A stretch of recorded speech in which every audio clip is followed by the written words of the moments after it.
मुक्ता, हे मुक्ता, हे लेकरा.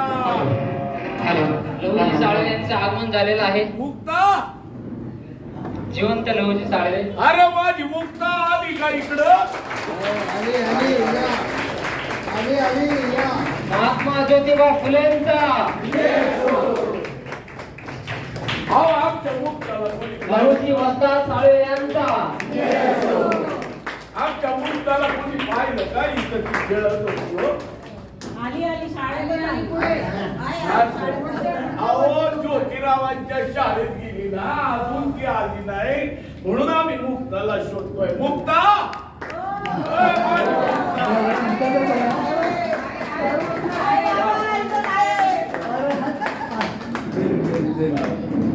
मी शोधतोय मुक्ताला आणि तुम्ही शोधताय या लवजी वस्ताद.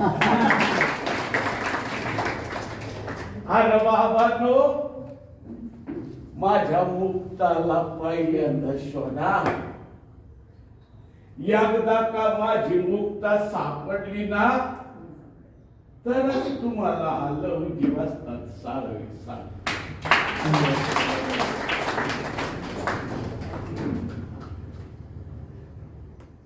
माझ्या काळजाचा तुकडा आहे होती. आता मुक्ताला शोधणारा मी कोण?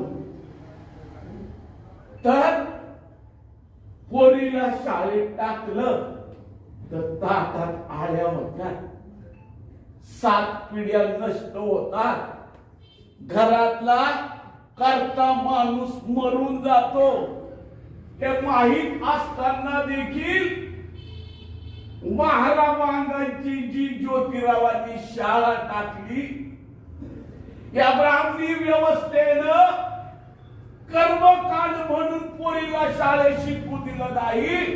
परंतु हे सगळं माहीत असताना देखील मुक्ताला शाळेत टाकणारा मी सत्य शोधक लहुजी वस्ताद साळवे. त्या माझ्या मुक्ताला मी शोधतोय. हे बघा, आली माझी मुक्ता, भारतातली पहिली दलित स्त्री लेखिका, सत्यशोधक मार्गावर चालणारी, निरागस, प्रेमळ, निस्वार्थी, स्वावलंबी. ते बघा आली माझी मुक्ता. ये माझी मुक्ता आली. हे माझी मुक्ता आली. हे बघा माझी मुक्ता. काय हे मुक्ता, तुला एवढा उशीर का झाला? तशी मुक्ता मला म्हणाली, वस्ताद. तसं मी म्हटलं, हे पोरी, मी तुझा चुलता, तुम्हाला वस्ताद म्हणशील? तशी मला मुक्ता म्हणली, अहो सारं जग तुम्हाला वस्ताद म्हणतंय, मग मी तुला वस्ताद का म्हणले? आणि आता ज्योतिरावांनी मला डिक्शनरी दाखवली, त्यामध्ये लिहिलंय वस्ताद याचा अर्थ जो प्रामाणिक आहे, जो तत्वशील आहे, जो कर्तबगार आहे, तो पंचशिलाचं पालन करतो, त्याला वस्ताद म्हणतात. म्हटलं, मुक्ते, तुला शाळेतून यायला उशीर कसा झाला? तशी मुक्ता मला म्हणाली, अहो वस्ताद, भारतातली पहिली शाळा कधी सुरू झाली? 1848. आणि महारामांसाठी जी दुसरी शाळा सुरू केली ती 1851 ला. आणि ही शाळा पुण्याच्या भोकरवाडी, राजनवाडीच्या पुढे काढली. आणि त्या शाळेत तर तुम्ही मला टाकलं. भारतातली पहिली महारामांची शाळा ज्योतिरावांनी काढली.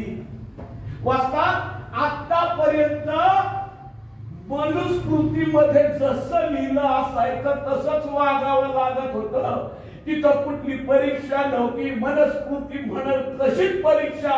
पण ज्योतिरावांनी भारतातली पहिली शालेय परीक्षा घेतली आणि ही परीक्षा बघायला 3000 लोक आले आणि त्या परीक्षेमध्ये मला 100 पैकी 100 मार्क मिळाले. आणि ज्योतिरावांचं हे शैक्षणिक कार्य पाहून मुंबईच्या ब्रिटिश अधिकाऱ्यानं फॉकलंड साहेबानं पुण्याच्या मेजर कॅन्डीला सांगितलं, सावित्री आईचा आणि ज्योतिरावांचा सत्कार करा. कुठं? विश्रामबाग वाड्यात. तेव्हा मला ज्योतिबा म्हणाले, हा पुरस्कार, हा सत्कार मला कोणामुळे? तर तू पहिली शाळेमध्ये आली तेव्हा तू तिथं भाषण कर, निबंध घेऊन काढ. आणि ज्योतिराव सावित्री आई माझ्याशी चर्चा करत होती म्हणून मला शाळेतून यायला उशीर झाला. मग मी म्हटलं, मुक्ता तू एवढ्या लोकांसमोर भाषण करणार,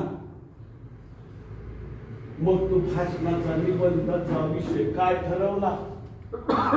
तशी मुक्ता मला हट्टाने म्हटली, वाचतात तुम्ही सांगा ना निबंधाचा विषय काय पाहिजे. मी म्हटलं, तू तुझ्या ज्योतिबाला विचार की. नाही, ज्योतिबा म्हणले भाषण कसं करायचं हे मी तुला सांगल, कसं स्टेजवर उभं राहायचं मी सांगल, पण निबंधाचा विषय तूच तुझा निवडायचा. हवं तर तू वस्तादांची मदत घे, वस्ताद तुला निबंध घ्यायला चांगली मदत करतील. ती म्हटली, असं म्हटले ज्योतिराव माझ्याबद्दल असं म्हटले, अजून काय म्हटले? तशी मुक्ता मला म्हणाली, ज्योतिराव म्हटले वस्ताद अत्यंत प्रामाणिक आहे, वस्ताद अत्यंत ध्येयवादी आहे आणि वस्तादांना कळालंय की इंग्रज आज ना उद्या या देशातून जाणारच आहे, पण जोपर्यंत इंग्रज या देशात आहे तोपर्यंत शिकलं पाहिजे हे वस्तादांनी जाणलं. म्हणूनच त्यांनी मला तुझ्या शाळेत टाकलं, तेव्हा तू वस्तादांची मदत घे. मग मी तिला म्हटलं, तुला जर का निबंध लिहायला लावला तर तू काय लिहिशील? ती म्हटली, मी आताशी 30वीला. मी म्हणाल, माझा निबंध माझी आवडती गाय. म्हटलं, गाय? ती म्हटली, असंच सगळी पोरं लिहितात, पोरी लिहितात, मग तू काय लिहिशील निबंधात? मग ती मला म्हणाली की गायला 2 कान असतात, गायला 2 शिंग असतात, गायला 4 गाय चारा खाते, गाय दूध देते आणि गायीचं गोमूत्र पवित्र असते आणि ते शिरपडलं की माणूस पवित्र होतो. तसं मी म्हटलं, त्या मेजर कॅन्डीला कळल का? तशी मला मुक्ता म्हणाली, वस्ताद तुम्ही सांगा ना निबंधाचा विषय काय? मग मी तिला म्हटलं, मुक्ता मला सांग, माणूस आयुष्यभर कशासाठी झगडतो? मुक्ता म्हणाली, सुखासाठी. मग मी तिला म्हटलं, आपल्या नशिबात काय? ती म्हटली, दुःख. मग मी म्हटलं, हे दुःख निवारण करायचं नेमकं असेल किंवा या दुःखाचं मूळ कारण काय आहे? तशी मुक्ता मला म्हणाली, अज्ञान. तशी मुक्ता जोरात म्हटली, भय नसता मला निबंधाला विषय सापडला. माझा निबंध असेल महारा मांगांचं दुःख. कसा मी तिला म्हटलं, अगं महाराजचं काय आणि मांगांचं काय, सगळ्यांचं दुःख एकच आहे, ते म्हणजे आणि जो ज्ञान घेईल तो या अज्ञानातून बाहेर पडल. ज्याला या अज्ञानातून बाहेर पडायचं त्यांनी ज्ञान घेतलं पाहिजे, असा माझा निबंध असं. तसं मुक्ताला म्हटलं, मुक्ता तू विषय बरोबर निवडला.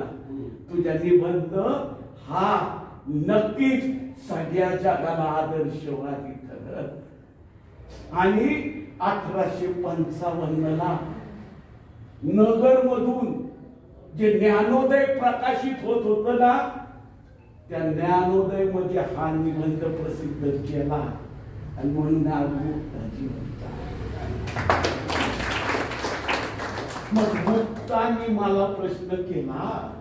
बघा, मुक्ता मला म्हणाली की लाडू खाऊ ब्राह्मण, लाडू खाऊ ब्राह्मण हा लाडू खाणार आणि आम्ही त्यांचं तोंड बघत बसणार, हा कसला धर्म? म्हणजे मुसलमानांना धर्म आहे कुराण. कुराण या धर्मग्रंथावरून ते त्यांच्या आयुष्यात कमी अधिक प्रमाणात सुखी आहेत. इंग्रज लोक बायबलमुळे त्यांच्या मध्ये सुखी कमी अधिक प्रमाणात आहेत. आणि ब्राह्मणांना वेद आहेत, ते वेद म्हणण्यात आणि त्या वेदानुसार ते कमी अधिक प्रमाणात सुखी आहेत. मग वस्ताद आपला धर्म कुठला? मी मेजर कॅन्डीला सांगणार आहे की आमच्या पण आया बाया 9 महिने 9 दिवस पोराला पोटात ठेवतात आणि सवर्णांच्या बायका पण तसंच करतात. पण त्यांच्या बाळांपणाला सर्व सुख सोयी आहेत. मग आमच्या महारामांगांना उघड्यावर का बाळांपण करावं लागतं? त्यांना बाळांतून आला तर त्यांच्याकडे कोण दखल घेणार? मी मेजर कॅन्डीला हेही निबंधात सांगणार की दुसरा बाजीराव पेशवा जेव्हा या ठिकाणी आला तेव्हा नवीन इमारती बांधायच्या असतील तर महारामांगांना शेंदूर पाजून त्याच्यावर इमारती बांधल्या जायच्या. मुडक्याचा चेंडू तलवारीचा दांडू करून त्या बुलटेकडीला महारामांगांना मारलं जायचं. मी त्यांना हेही सांगणार आहे, या दुसऱ्या बाजीराव पेशव्याच्या काळात आम्हाला उद्योग नव्हता, कारण आमच्या सावलीचा देखील त्यांना विटाळ होत होता. आम्हाला घरातून बाहेर पडण्यासाठी मुभा नव्हती. पण हे इंग्रज मायबाप सरकार आलं, त्यांनी आम्हाला उद्योग दिला आणि आमचा रोजी रोटीचा प्रश्न मिटवला.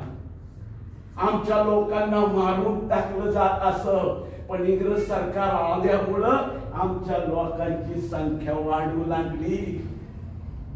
मी माझ्या निबंधात हे पण लिहिणार आहे, एखादं लंगडं गाढव असत आणि जर त्या लांगड्या गाढवाला मारलं तर त्याचा मालक तुमची फटफटी करतो. मग आमच्या महारामांगांना शेंदूर पाजून जमिनीत गाडलं जातं. आमचा वादी कोण असं मी माझ्या निबंधात लिहिणार आहे. मुक्ता, हे तू सगळं लिहिणार? ती म्हटली, हा, इंग्रज सरकार आल्यापासून महारामांगांना माणूस म्हणून जगण्याची संधी मिळालेली आहे. म्हणून मी माझ्या निबंधात विनंती करणार आहे की महारामांगांनो, ज्ञान रूपी औषध घ्या आणि सज्ञान व्हा.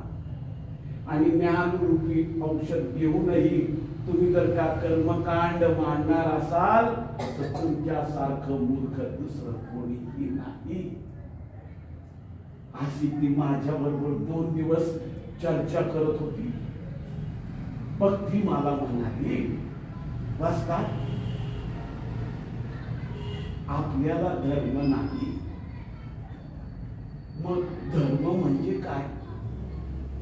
म्हणून तिला म्हटलं, तुला कोणती फुले आवडतात? ती म्हटली, मला ज्योतिबा फुले, सावित्रीबाई फुलेच आवडतात. मी म्हटलं, नाही ग, फुलं फुलं कोणती आवडतात? ती मला म्हणली, मला गुलाबाची फुलं आवडतात. मग मी तिला म्हटलं, तुला धर्माचा अर्थ सांगतो. गुलाबाचं झाड कोणीही लावो, त्याला सुगंध येणार का नाही? बामणाने लावो नाही तर महारामांगाने लावो, त्या गुलाबाचा मूळ गुणधर्म आहे सुगंध देणं. आणि धर्म म्हणजेच गुलाबाचं झाड कोणीही लावो त्याला या विचारच्या करत होतो आणि अचानक मुक्ताच्या आईनं मुक्ताला हाक मारली, मुक्ते बाई जेवून घे नंतर गप्पा मारत बस. तर अशी आमची मुक्ता गेली जेवायला. अशी आमची मुक्ता निरागस, प्रेमळ आणि सुविचारी. तिला अभिमान कसला माहितीये? तिला अभिमान एकच, सासवडच्या तिथं पुरंदर किल्ला आहे आणि त्या पुरंदर किल्ल्याची जबाबदारी छत्रपती शिवाजी महाराजांनी आमच्या साळवे घराण्याला दिली आणि आमचं साळवे घराणं ती प्रामाणिकपणे पार पाडतंय. हाच मुक्ताला सर्वात जास्त अभिमान होता. तर माझं नाव लहूजी राघूजी साळवे. नाव काय माझं? लहूचा अर्थ काय वाई? लोखंड. अजून लहूचा अर्थ रक्त. लहूचा अर्थ मग बांगाच्या रक्ताचा रंग कुठला? महारामांगाच्या रक्ताचा रंग कुठला? मग सगळ्यांचाच रक्तचा रंग लाल आहे. तर यात कुठे जात धर्म आला? अहो त्या काळात महारामांगांची नावं वनस्पतीत लिहिलं होतं दगड्या धोंड्या पांड्या असावी, पण छत्रपती शिवाजी महाराजांचा आम्हाला वारसा म्हणून आमचं नाव लहूजी, माझ्या वडिलांचं नाव राघूजी आणि ही मुक्ता ज्यांची मुलगी आहे त्यांचं नाव शिवजी. म्हणजे माझं नाव आमच्या घरात परंपरा होती. आजोबा पंजोबाचं नाव ठेवायचं आणि आज्या पाज्याचं नाव मला ठेवलं. माझं नाव आज्या पाज्याचं लहूजी म्हणून माझं नाव लहूजी. माझा जन्म 14 नोव्हेंबर 1794.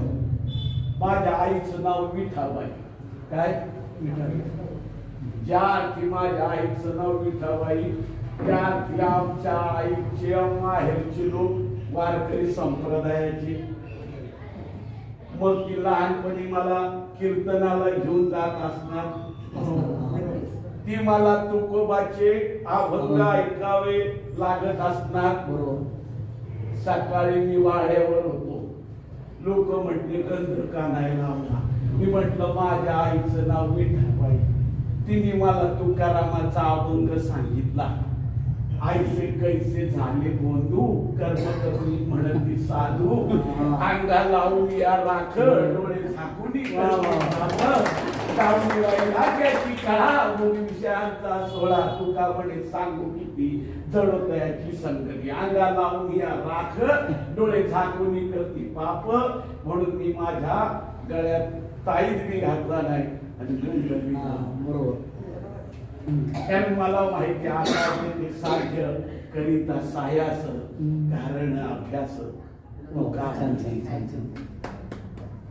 तर आमची अशी मुक्ता इतकी चौकस म्हणजे छत्रपती शिवाजी महाराजांच्या आज्ञेनुसार आम्ही पुरंदर किल्ल्याचा सांभाळ केला. पिढ्यानपिढ्या एकदा छत्रपती शिवाजी महाराजांनी आमच्या साळवे घराण्याला बोलवलं. आम्हाला कळलं ना का बोलवलं.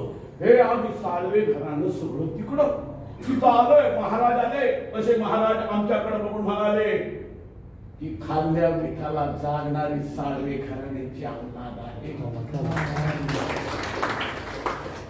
या पुरंदर किल्ल्यासाठी एक वेळ प्राणाची आहुती दिली, पण हा पुरंदर किल्ला कोणाच्या ताब्यात जाऊ दिला नाही. अहो रात्र प्रामाणिकपणे साळवे घराण्यानं पुरंदर सांभाळला.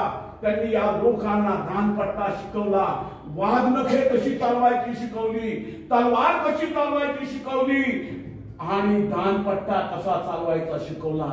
अत्यंत प्रामाणिक साळवे घराणं आहे. त्यामुळे आज मी या साळवे घराण्याला राऊत ही पदवी बहाल करीत आहे.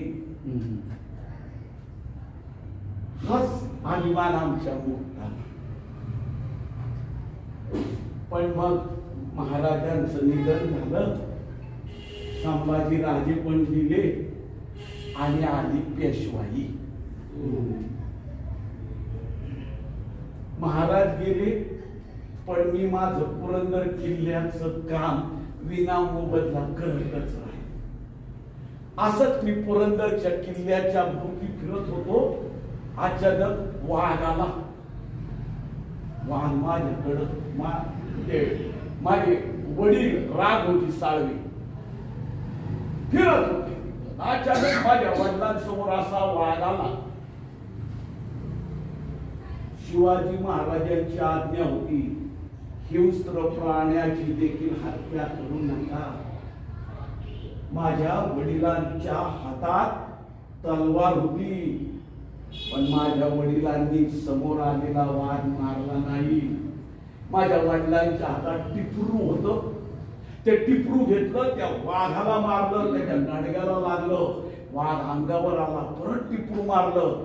वाघ लंगडा झाला आणि त्याला शेरेबंद केलं आणि त्या वाघाला माझ्या वडिलांनी असा खांद्यावर घेतला.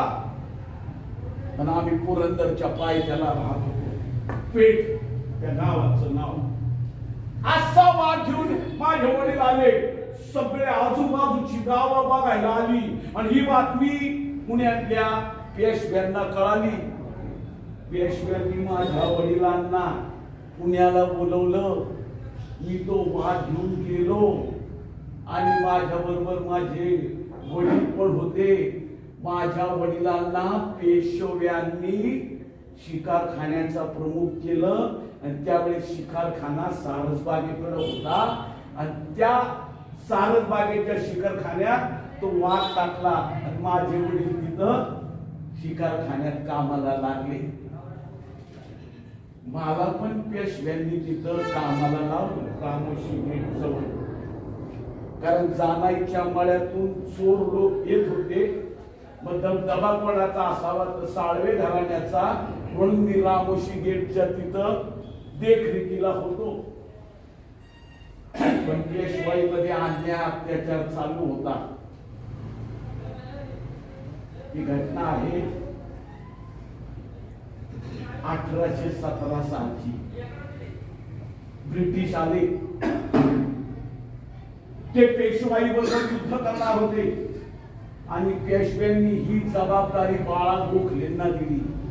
बाळा गोखलेंनी गुपचूपपणे शस्त्र दुरुस्त करण्याचं, शस्त्र तयार करण्याचं काम माझ्या वडिलांकडे दिलं. खडकीला युद्ध सुरू झालं. युद्ध जोरात चालू होतं. माझे वडील त्या इंग्रजांवर चाल करीत होते पण अचानक बाळा गोखलेच्या घोड्याला गोळी लागली आणि गोखलेंनी पळता पाय काढला. माझे वडील एकटे पडले आणि त्या ब्रिटिश लोकांनी माझ्या वडिलांवर बेछूट गोळीमार केला. तो माझ्या मनाला इतका लागला की इंग्रजांनी माझ्या वडिलांना मारलं. माझा राग अनावर झाला आणि म्हणून मी 1820 ला गंजपेठेत आखाडा सुरू केला, तालीम सुरू केली आणि त्या तालीमीमध्ये मी नवनवीन सैनिक निर्माण केले आणि क्रांतिकारकांचा आखाडा म्हणून तो त्यांना जाऊन लागला. म्हणजे माझ्या आखाड्यात साडी, कोळी, तेली, महार, ब्राह्मण सगळे येत होते. म्हणजे देवळात लोकांना प्रवेश नव्हता पण माझ्या आखाड्यात प्रवेश होता. या इतिहासाने नोंद घेतली पाहिजे. माझ्या आखाड्यात ज्योतिराव फुले पण येत होते. कारण सखाराम परांजपे, मोरे वाळवेकर येत होते. पण नंतर ज्योतिरावांचं अचानक येणं बंद झालं. त्यांना मी कारण विचारलं तर ते म्हटले सखाराम परांजपे याच्या नातेवाईकांच्या लग्नामध्ये मी गेलो तर मी खालच्या जातीचा म्हणून मला त्यांनी हाकलून दिलं आणि तेव्हा मला कळालं की इंग्रज आपले दुश्मन नाही. इंग्रज आज ना उद्या या देशातनं घालवलेच पाहिजे, पण आपलं दुश्मन कोण असेल तर ही वर्ण व्यवस्था. आणि वर्ण व्यवस्था केव्हा जाईल तर स्त्रीला शिकवल्या, कारण तिच्या हाती पाळण्याची नव्हती ती जगाचा. त्यामुळे ज्योतिरावांनी त्यांची सगळी शस्त्र विहिरीमध्ये टाकून दिली, पण व्यायामासाठी येत होते. ज्योतिरावांनी इंग्रज लोक कसे चांगले आहेत हे मला पटवून सांगितलं. म्हणजे लोक म्हणतात ज्योतिराव मारा मांगांच्या वस्तीत फिरत होते. मी म्हटलं का फिरताय? म्हणे शाळा सुरू करायची. मी म्हटलं शाळा कशासाठी? म्हणे मुली संज्ञान झाल्या पाहिजे आणि संज्ञान करायचे असेल त्यांना शाळेत पाठवलं पाहिजे. आपली लोकही सगळी घाबरली होती, कारण त्यांना या व्यवस्थेने सांगितलं होतं की देवाचा कोप होतो. असून देखील मी मुक्ताला ज्योतिराव आणि सावित्रीबाई यांचा प्रामाणिकपणा पाहून शाळेत टाकलं. काही साहित्यिक म्हणतात मी मुक्त घातलं. अरे पण वाघाला चेहरे बंद करणाऱ्याची आम्ही अवलाद, आम्ही मुक्ताला पोत्यात कशाला टाकू? वाचत गाचत ढोल ताशा वाजवत गुलाल उधळत मी मुक्ताला खांद्यावर घेतलं आणि ज्योतिरावांच्या शाळेत टाकलं. तेव्हा सगळी लोक म्हणत होते मुक्ता साळवे आगे बढो. तर अशी आमची मुक्ता सत्य शोधक चळवळीत मी खूप काम केले. म्हणजे ज्योतिरावांनी जो सार्वजनिक सत्य धर्माची स्थापना केली त्यात देखील मी होतो.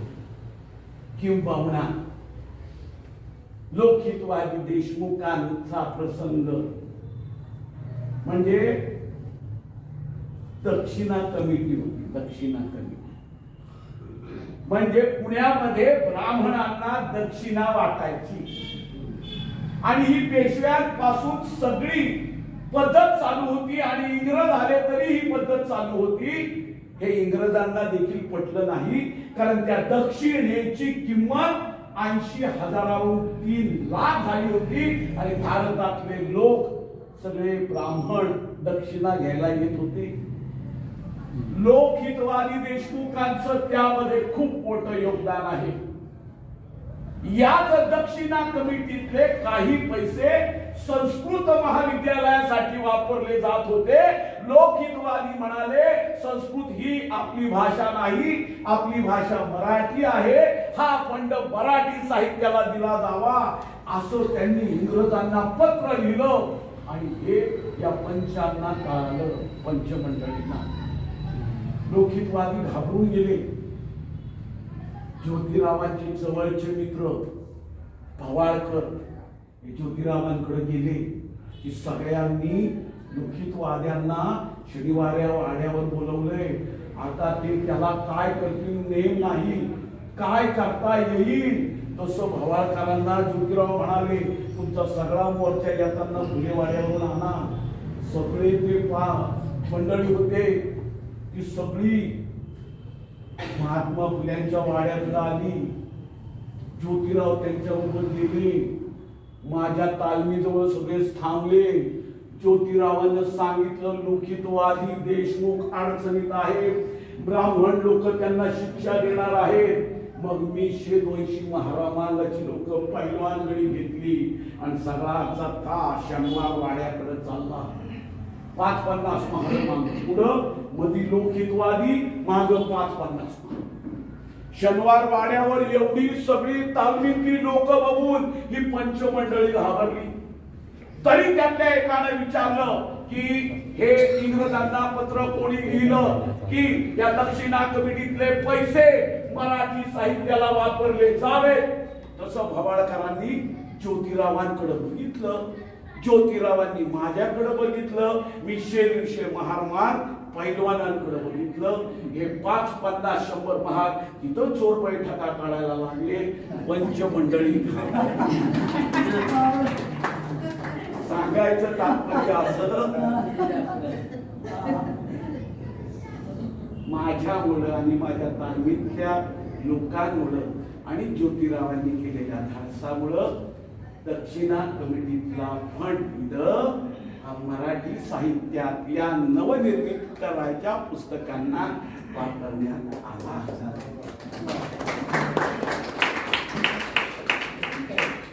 तर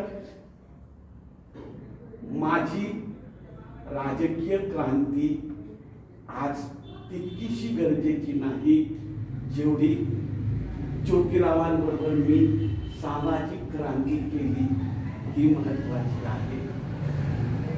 आता मी दानपट्टा चालवत होतो हे सांगण्यापेक्षा, मी शस्त्र चालवत होतो यापेक्षा आता शास्त्राची गरज आहे, विज्ञानाची गरज आहे हे लोकांना सांगावे लागेल. 4 दिवस मी आणि मुक्ता त्या निबंधावर चर्चा करतो. मुक्ता मला एक प्रश्न विचारत होती, मी एक उत्तर देत होतो आणि सकाळीच ती विश्रामबाग वाड्यामध्ये निबंध वाचायला गेली. तिचीच मी वाट बघतोय. बघा हे मुक्ता, बघा तिच्या चेहऱ्यावर काय आनंद आहे. हे मुक्ता ये. मुक्ता नाचत हसत खिदळत माझ्याकडे आली. म्हटलं मुक्ता कसा झाला निबंध?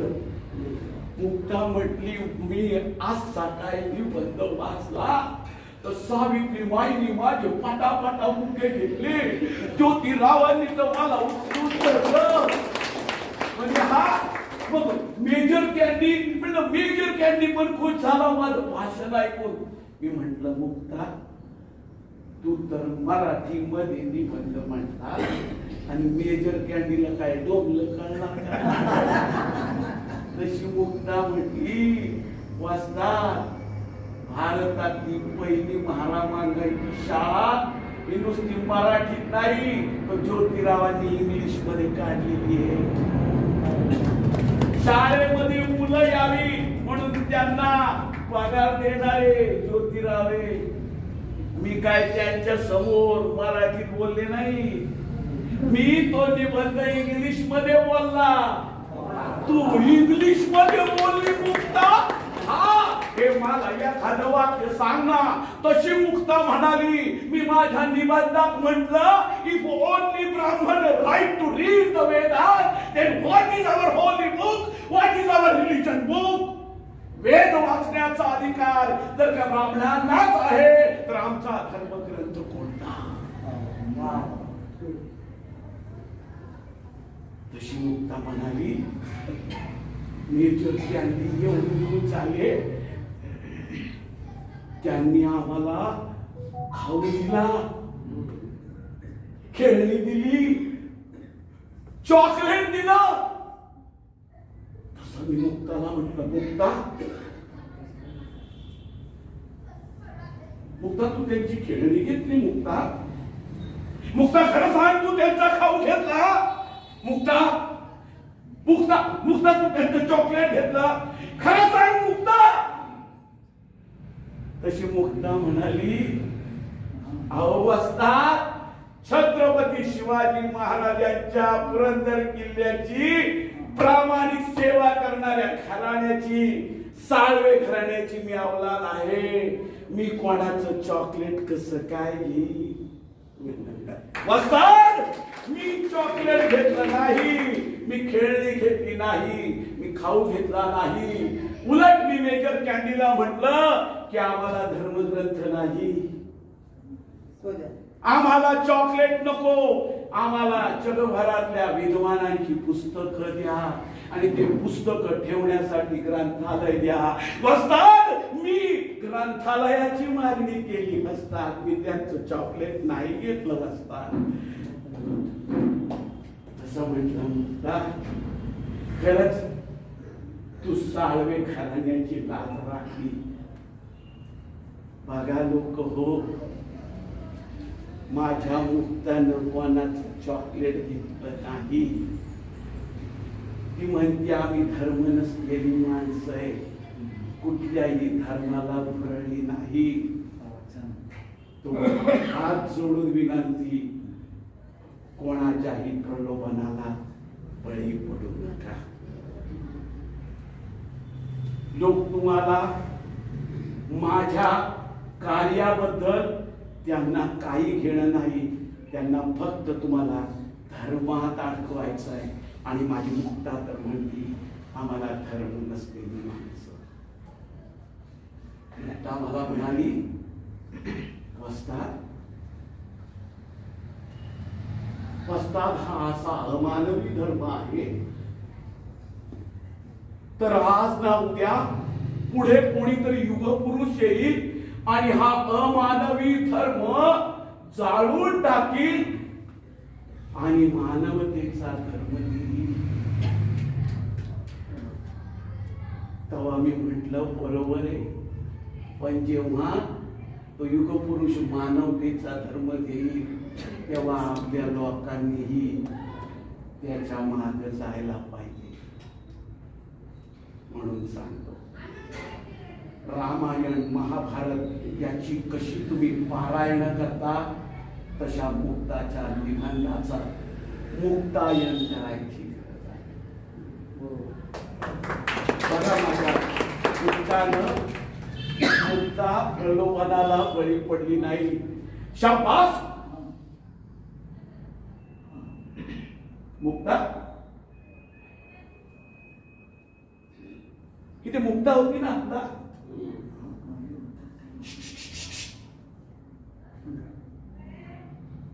मुक्ता होती ना आता.